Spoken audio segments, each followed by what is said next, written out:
सत्तारूढ़ national conference और उसके गठबंधन सहयोगियों की करीब 2 घंटे लंबी विधायक दल की बैठक में 2 प्रस्ताव पारित किए गए, जिनमें से एक में लोगों के जनादेश का सम्मान करने की मांग की गई। ये केंद्र शासित प्रदेश में राजभवन और 6 महीने पुरानी सरकार के बीच बढ़ती बेचैनी का परोक्ष संदर्भ था। नेशनल कॉन्फ्रेंस ने कहा कि वे सरकार को प्यार और सम्मान के साथ चलाना चाहती है और उसकी चुप्पी को उसकी कमजोरी नहीं समझा जाना चाहिए। और उसने भाजपा के नेतृत्व वाली केंद्र सरकार से अनुरोध किया कि वह उन्हें दीवार पर ना धकेले। अनिर्धारित बैठक यहां गुपकार में उप मुख्यमंत्री सुरेंद्र चौधरी के आवास पर शुरू हुई। बैठक में कैबिनेट मंत्री, एनसी के सभी विधायक और मुख्य सचेतक निजामुद्दीन भट्ट के नेतृत्व में 4 कांग्रेस विधायक और नेशनल कॉन्फ्रेंस सरकार का समर्थन करने वाले निर्दलीय विधायक शामिल हुए। जम्मू कश्मीर में उपराज्यपाल मनोज सिन्हा द्वारा नौकरशाही में 48 मध्यम श्रेणी के अधिकारियों के तबादले का बचाव करते हुए लीडर ऑफ अपोजिशन और वरिष्ठ भाजपा नेता सुनील शर्मा ने इस कदम पर सवाल उठाने के लिए नेशनल कॉन्फ्रेंस सरकार की आलोचना की और कहा कि ये तबादले उनके अधिकार क्षेत्र में किए गए थे। 4 दिन पहले 48 नौकरशाहों के तबादले ने राजभवन और जम्मू कश्मीर सरकार के बीच ताजा टकराव को जन्म दे दिया है, जो एलजी के कदम को जम्मू कश्मीर पुनर्गठन अधिनियम के तहत कानूनी और प्रशासनिक ढांचे का उल्लंघन मानता है।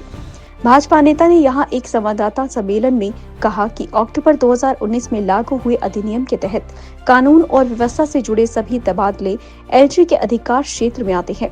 उन्होंने इस मुद्दे पर मुख्यमंत्री उमर अब्दुल्ला द्वारा बुलाई जा रही बैठक पर एक सवाल का जवाब देते हुए कहा, उन्होंने अपने अधिकार क्षेत्र में काम किया है। ये तबादले नियमित और कानून के अनुसार हैं। जम्मू कश्मीर भाजपा ने सत्तारूढ़ नेशनल कॉन्फ्रेंस और उसके गठबंधन सहयोगियों द्वारा श्रीनगर में आयोजित विधायक दल की बैठक की तीखी आलोचना की है। जम्मू कश्मीर भाजपा अध्यक्ष सत शर्मा, विधानसभा में विपक्ष के नेता सुनील शर्मा और अन्य भाजपा नेताओं ने एनसी के नेतृत्व वाली सरकार पर शासन के महत्वपूर्ण मुद्दों को संबोधित करने के बजाय राजनीतिक नाटक करने का आरोप लगाया। भाजपा ने बैठक के पीछे के मकसद पर सवाल उठाते हुए आरोप लगाया कि इसका उद्देश्य प्रशासनिक विफलताओं, बेरोजगारी और सुरक्षा चिंताओं से जनता का ध्यान हटाना था। भाजपा नेताओं ने आगे दावा किया कि सत्तारूढ़ गठबंधन जम्मू के लोगों की आकांक्षाओं की अनदेखी कर रहा है।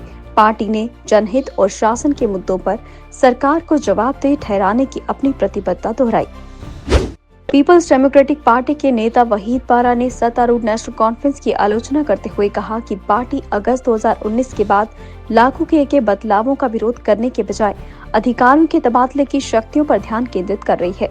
5 अगस्त 2019 को केंद्र सरकार ने अनुच्छेद 370 को हटा दिया था, जिसने तत्कालीन जम्मू और कश्मीर राज्य को विशेष अधिकार प्रदान किए थे। जम्मू और कश्मीर में एक पार्टी जिसने कभी अपने सदर रियासत और प्रधानमंत्री को नियुक्त किया था, अब अधिकारों के लिए नहीं बल्कि तहसीलदार की नियुक्तियों के लिए लड़ रही है। Traders federation warehouse Nehru market Jammu ने सरकार से फ्लिपकार्ट और अमेजॉन जैसे ऑनलाइन प्लेटफॉर्म पर बेचे जाने वाले उत्पादों की गुणवत्ता की जांच के लिए एक समिति बनाने का आग्रह किया है। ये मांग हाल ही में नई दिल्ली में की गई छापेमारी के मद्देनजर की गई है, जहां अधिकारियों ने इन ई-कॉमर्स दिग्गजों के गोदामों में घटिया और नकली सामान पाया था। एक प्रेस कॉन्फ्रेंस को संबोधित करते हुए फेडरेशन के सदस्यों ने चिंता व्यक्त की कि नकली और कम गुणवत्ता वाले उत्पाद स्थानीय व्यवसायों को नुकसान पहुंचा रहे हैं और उपभोक्ताओं को गुमराह कर रहे हैं। उन्होंने ऑनलाइन बेचे जाने वाले उत्पादों की प्रामाणिकता सुनिश्चित करने के लिए सख्त नियमों और नियमित निरीक्षण की आवश्यकता पर जोर दिया। व्यापारियों ने घटिया सामान बेचने वाले कंपनियों पर जुर्माना लगाने की भी मांग की और सरकार से उपभोक्ता अधिकारियों की रक्षा करने का आग्रह किया।